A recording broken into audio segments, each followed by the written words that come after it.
Mireu quina meravella. Una gerra de cervesa feta amb fusta. L'Albert em jura i em perjura que això ho ha fet aquesta màquina d'aquí al darrere en 10 minuts. Exacte.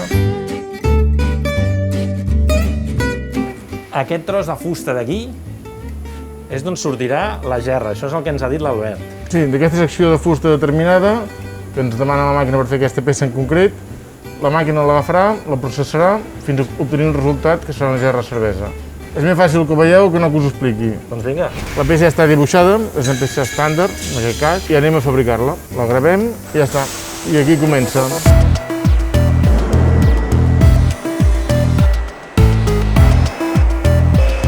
I això és com funciona també el procés de fabricació d'una casa. Posem totes les peces aquí i la màquina va fent. Exacte, al final és un control numèric en plan gegant, que el que fem és...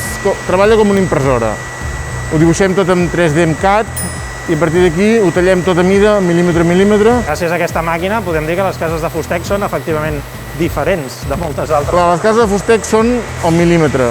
Aquí podem dir perquè no hi ha ni una peça que tingui més d'una diferència d'un mil·límetre d'error. Vull dir, el que està dibuixat, el que tenim fabricat, no tenim més que un mil·límetre.